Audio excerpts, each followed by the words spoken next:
여러분은 사도 바울의 마지막 모습에 대해서 어떻게 알고 계십니까? 그리고 사도 바울이 마지막에 어떠한 사역을 했을까라고 한번 생각해 보신 적이 있습니까? 왜냐하면 사도 바울의 마지막 모습에 대해서 그리고 우리가 알고 있기로는 로마의 대화제, 그때 사도 바울이 목베임 당해서 죽었다 이렇게 알고 있습니다. 그리고 또 몇몇 분들은 종교개혁이나 그런 여러 이제 선교지 순례를 통하여서 우리가 그곳에 좀 갔다 오신 적도 있습니다. 그러나 학자들은 이렇게 이야기를 하죠. 역사 기록에서 바울이 2번 로마의 감옥에 갇혔었다라고 이야기를 합니다. 사도행전 28장에서 첫 번째로 로마의 감옥에 갇혔습니다. 그 후에 2년간 감옥에 있던 사도 바울은 다시 한번 풀려나는 기회를 얻게 됩니다. 그리고 성경에 기록되지 않은 4차 전도 여행을 가게 됩니다. 그레데를 거쳐서 스페인 지역으로 갔다가 다시 로마로 돌아오게 되는 일정이었을 것이다 라고 이야기를 합니다. 바울은 그 전도 여행하는 도중에 다시 붙잡혀서 로마로 끌려와서 2번째 로마의 감옥에 갇히고 네로 황제에 의해서 순교로 삶을 마감하게 됩니다. 개인적으로 사도 바울의 삶을 생각하면 이런 것이 생각났습니다. 바울은 계속해서 편지를 쓰는 사람이었다라는 것이죠. 신앙의 바른 삶을 위해 격려하기 위해 합력하기 위해서 교회를 향해서 계속해서 편지를 썼었던 사람, 바로 그 사람이 사도 바울입니다. 바울이 인생의 말년에 쓴 편지를 이야기를 할 때 항상 거론되는 2개의 서신서가 있습니다. 우리가 보고 있는 이 에베소서와 디모데 후서입니다. 이 중 가장 마지막에 쓴 편지를 우리는 보통 디모데 후서라고 이야기를 하죠. 디모데 후서의 마지막과 에베소서의 마지막 내용 때문에 그렇습니다. 먼저 디모데 후서 4장 12절 말씀을 보겠습니다. 두기고는 에베소로 보내었노라. 먼저 우리가 받은 말씀에 나온 두기고의 이야기가 나옵니다. 우리가 오늘 말씀을 통해서 본 것처럼 두기고가 에베소 교회를 향해서 편지를 들고 가게 되죠. 디모데에게 편지를 쓰는 바울은 두기고가 이미 에베소로 출발하여 가고 있다라고 하는 이야기를 하는 것처럼 보입니다. 어쩌면 두기고가 에베소에 도착했을지도 모른다라고 하는 것을 디모데에게 이야기하고 있는 것이죠. 두기고가 에베소로 가고 있는 상황이든 아니면 이미 도착했든 중요한 것은 에베소서가 디모데 후서보다 먼저 기록되었다라는 것이죠. 그런데 에베소서나 디모데 후서에는 공통적인 어조가 있습니다. 그 풍기는 뉘앙스가 있다라는 것이죠. 혹시 짐작하고 계십니까? 디모데 후서에 대해 우리는 디모데를 향한 바울의 마지막 편지라고 이야기를 합니다. 또한 에베소서도 비슷하게 말하죠. 교회를 향한 바울의 마지막 편지라는 겁니다. 바울이 마지막을 생각하고 쓴 편지이기에 마지막 당부의 말이 있습니다. 그래서 유언과 같이 꼭 남기고 싶은 말이 있다라고 하는 그러한 어조가 있죠. 바울이 편지를 쓰면서 앞으로 무엇을 할 계획이니까 도우라라고 하는 표현을 자주 썼었습니다. 그러나 디모데 후서나 에베소서는 너 또는 너희가 이런 것을 해야 한다라고 말하고 있습니다. 자신이 무엇을 하겠다라는 말이 없다라는 것이죠. 앞으로 내가 이것을 하고 싶습니다. 나의 선교 사역을 이렇게 도와주었으면 좋겠습니다라고 하는 말이 없습니다. 그리고 바울은 당신들이 이렇게 하면 좋겠습니다라는 이야기를 하고 디모데 너가 이렇게 했으면 좋겠다라는 말을 하고 편지를 맺을 뿐이죠. 바울이 자신의 사역의 진정한 마무리를 앞두고 교회 앞에 이런 것 하기를 소망한다라고 말하는 것이죠. 인생의 마지막을 준비하며 남긴 말입니다. 오늘 오후 예배 함께 하신 모든 분들은 인생의 마지막에 어떠한 말을 남기고 싶으십니까? 여러분의 가족이 그리고 남아있게 되는 우리 동부교회 성도들이 어떠한 말로 여러분을 함께 추억하기를 원하십니까? 바울이 갑자기 로마로 끌려갔다라고 하는 소식은 여러 교회들에게 전해졌을 것입니다. 그리고 바울이 순교를 당할지도 모른다라고 하는 불안감이 모든 교회에 퍼지기 시작했습니다.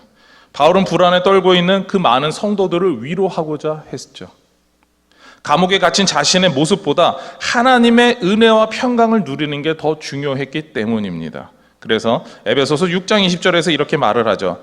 이 일을 위하여 내가 쇠사슬의 메인 사신이 된 것은 나로 이 일에 당연히 할 말을 담대히 하게 하려 하심이라. 바울은 자신이 복음 전파를 위해서 사역하다가 감옥에 gat혔다, 쇠사슬에 매인 사람이 되었다라는 이야기를 합니다. 바울은 자신이 감옥에 갇히고 1차 투옥 때와 다르게 쇠사슬에 묶여 있다 해도 남은 모든 교회 성도들이 복음을 담대히 전하기를 원했다. 아니, 난 그것을 지금도 원하고 있다라는 이야기를 하고 있는 것입니다. 그리고 그것을 통해서 교회를 향한 위로의 말을 널리 알리기를 원했던 것이죠. 그래서 두기고가 에베소 교회에 가게 되었습니다. 두기고는 바울의 모든 형편을 전해야 했습니다. 감옥에 갇혀서 쇠사슬에 묶인 바울은 직접 편지를 쓸 수 없었을 것입니다. 1차 투옥 때는 사람들을 자유롭게 만날 수 있었고 직접 편지를 쓸 수 있었지만 2차 투옥 때는 정해진 시간 동안만 사람들과 면회가 가능했을 것입니다. 그 면회 시간 일부 동안에만 바울이 편지를 대신 써달라고 부탁할 수밖에 없는 상황이었다라는 것이죠. 짧은 시간 동안에 바울이 하고 싶은 모든 이야기를 다 적을 수 없기에 나머지 필요한 이야기들, 바울의 여러 형편들, 그리고 재판이 진행되는 과정들 등 수많은 이야기를 직접 말로 전해야 했을 것입니다. 21절 말씀입니다. 나의 사정 곧 내가 무엇을 하는지 너희에게도 알리려 하노니 사랑을 받은 형제요 주 안에서 진실한 일꾼인 두기고가 모든 일을 너희에게 알리리라. 그래서 바울은 이렇게 이야기를 하고 있는 것이죠. 바울은 이미 에베소 교회 성도들이 알고 있고 바울과 에베소 교회 성도들이 함께 진실한 일꾼이라고 알고 있는 두기고를 통해서 자세한 이야기를 전달하고자 했습니다. 두기고는 바울의 형편을 전달만 하는 역할을 감당할 사람이 아니었습니다. 22절 말씀을 보게 되면 우리 사정을 알리고 또 너희 마음을 위로하기 위하여 내가 특별히 그를 너희에게 보내었노라. 이렇게 두기고는 바울의 편지를 전하는 일과 편지로 표현할 수 없는 구체적이고도 자세한 바울의 상황을 전하는 일을 감당해 맡은 일을 해야 됐습니다. 또한 게다가 성도들을 위해서 위로의 사역도 같이 겸해야 했습니다. 이것이 두기고의 일이었습니다. 그러나 이보다 더 나아가서 두기고가 또 해야 하는 일이 있었습니다. 왜냐하면 두기고가 에베소로 가는 일은 편지를 쓰기 전부터 예정되어 있었기 때문이죠. 디도서 3장 12절 말씀입니다. 내가 아데마나 두기고를 내게 보내리니 그때에 내가 급히 니고 불리로 내게로 오라. 내가 거기서 겨울을 지내기로 작정하였노라. 바울은 1차 투옥되고 풀려난 이후 성경에 기록되지 않은 4차 전도 여행을 떠난 그 과정 중에서 특별히 디도가 필요하다라고 편지를 보냈습니다. 바울은 전도팀으로 사역했던 그 디도가 필요하다라고 했던 이유가 디도가 중간에 바울의 모든 부탁을 받아서 그레데와 에베소를 담당하는 담당자라서 남았기 때문입니다. 그리고 그 이후에 바울은 다시 디도와 함께 해야 될 필요성이 있었기 때문에 디도 대신 누군가가 디도의 자리를 감당해야 되는 사람이 있다라는 것이죠. 그리고 그 사람이 바로 두기고였습니다. 그런데 이러한 바울의 결심들이 진행되지 못했습니다. 왜냐하면 바울은 로마로 갔기 때문이죠. 그리고 두기고가 이런 바울을 따라갈 수밖에 없는 상황이 되었다라는 것입니다. 디도에게 편지를 보낸 이후, 그 이후에 일어난 그 수많은 일들은 도대체 왜 이런 일들이 발생했습니까? 라고 생각할 수밖에 없는 사람들의 궁금증이 있었고, 그리고 여러 가지 그 상황이 왜 갑자기 로마로 납치되듯이 끌려갔습니까? 라고 말할 수밖에 없는 그런 여건이 있었다라는 겁니다. 어떤 누구도 감당할 수 없는, 그리고 어떤 누구도 지금 당장 이해할 수 없는 급박한 변화가 있었다라는 것이죠. 그래서 디도에게 편지를 보낸 이후 바울은 가야 했던 그 사람, 바로 두기고를 다시 보냅니다. 그리고 디도가 다시 자신의 지금 마지막에 그 사역을 함께 하기를 원합니다. 디도에 대해서 평가할 때 이런 이야기를 합니다. 디모데에 대해서 사용했던 그 표현을 동일하게 사용하는 사람이다라는 것이죠. 영적인 아들이고 영적인 바울의 후계자가 디모데다라고 말한다면 또 그와 버금가는 사람이 이 디도였다라고 이야기를 합니다. 바로 그 사람이 지금 와야 한다라는 것이죠. 바울은 편지를 마무리하면서 에베소 교회를 향한 축복으로 마무리합니다. 23절과 24절 말씀인데요. 우리 같이 화면을 보고 읽도록 하시겠습니다. 시작. 아버지 하나님과 주 예수 그리스도께부터 평안과 믿음을 겸한 사랑이 형제들에게 있을지어다. 우리 주 예수 그리스도를 변함없이 사랑하는 모든 자에게 은혜가 있을지어다. 아멘. 바울은 마지막 인사에서 평안, 믿음을 경한 사랑, 그리고 은혜를 구하고 있습니다. 바울이 구하는 이 세 가지는 에베소서에서 바울이 많이 사용했다라고 보여지는 표현들입니다. 바울은 감옥에 갇힌 자신이 평안과 믿음을 경험한 사랑과 은혜 안에 있음을 계속해서 반복해서 강조하고 있습니다. 당신들이 보기에, 에베소 교회 성도들이 보기에 내가 지금 감옥에 갇혀서 이런 불쌍한 모습인 것 같지만 그러나 나는 평안합니다. 믿음을 겸한 믿음과 함께 오는 그 사랑이 나를 감싸고 있습니다. 이 모든 게 하나님의 은혜입니다 라고 하는 것을 반복하고 있는 것입니다. 그러면서 걱정하지 말라고 에베소 교회 성도들을 위로하고 있는 것이죠. 모든 것을 하나님이 선한 방법으로 선한 뜻대로 이끌어 가실 것입니다 라고 하는 것, 이것이 바로 바울의 위로였고 또한 그 위로를 직접 전할 사람 두기고가 있다라는 것이죠. 게다가 번역된 한글 성경에서 잘 보이지 않지만 헬라어 원문에서 드러나는 특징이 있습니다.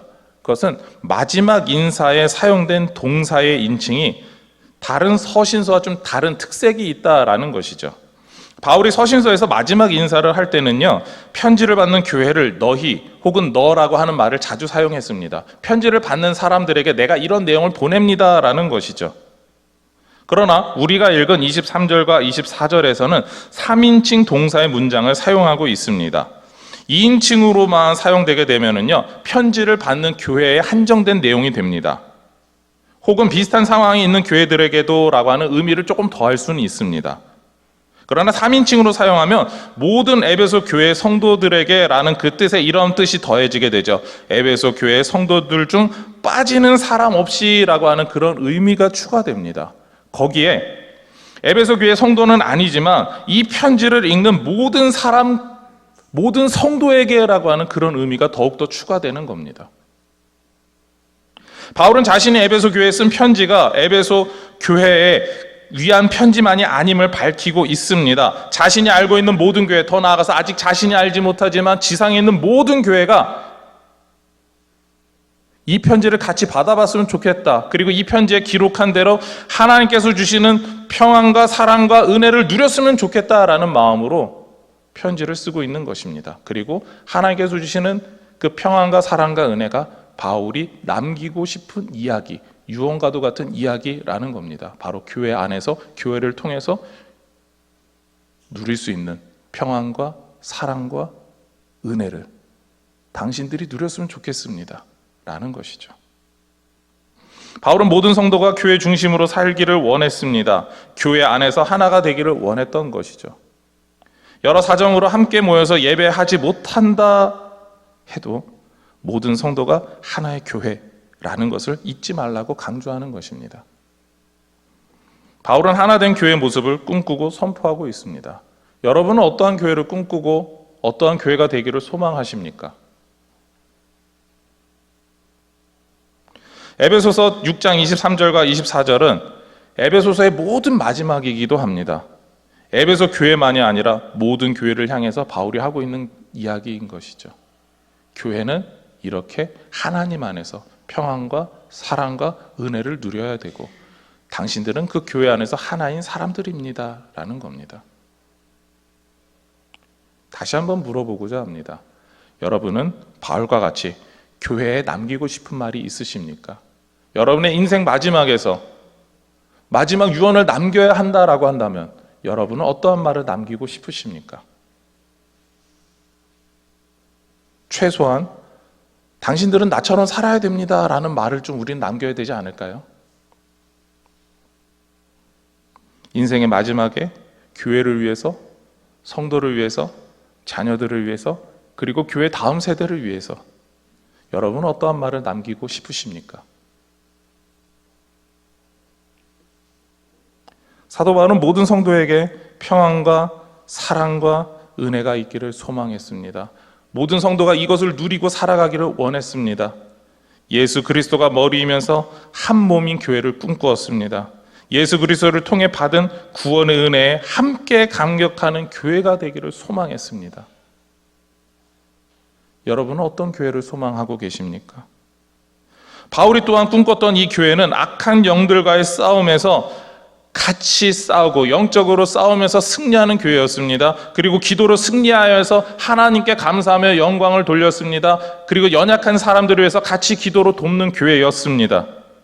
그래서 세상에서 그리스도인답게 살아가는 것, 세상에서 교회가 무엇인지 보여주는 교회, 그것이 되기를 소망했다라는 것이죠. 오늘 오후에 함께 하신 분들은 바울과 같은 마지막 인사를 남기고 싶지 않으십니까? 아니면 다른 여러분이 남기고 싶은 이야기가 있으신지요?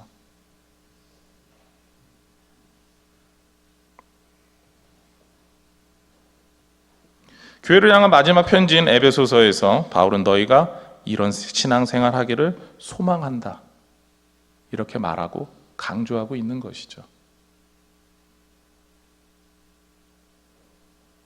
디모데후서 4장에 나온 것처럼 내가 전제와 같이 부어지고 떠날 시각이 가까우고 선한 싸움을 싸우고 달려갈 길을 마치면서 바로 하는 유언이기도 합니다.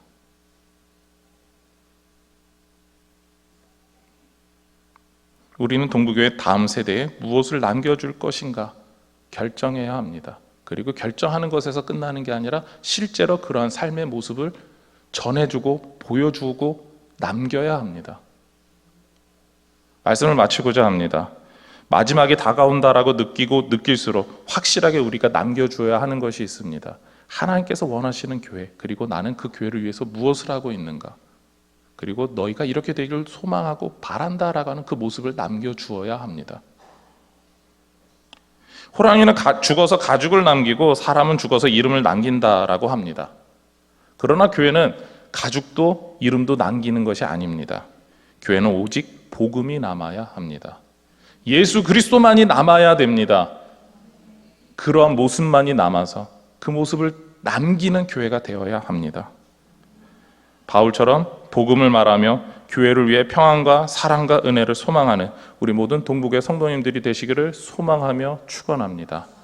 기도하시겠습니다. 하나님, 우리가 바울과 같이 복음 안에서 복음만을 말하기를 소망합니다. 담대하게 교회를 위해, 복음을 위해, 다음 세대를 위해 올바른 교회의 모습을 남기는 그런 교회가 되게 하여 주시옵소서. 그래서 교회가 평안과 사랑과 은혜 가운데 하나님께 영광 돌리며 동역할 수 있는 기쁨이 넘치게 하여 주시옵소서. 이 모든 것 예수님의 이름으로 기도드립니다. 아멘.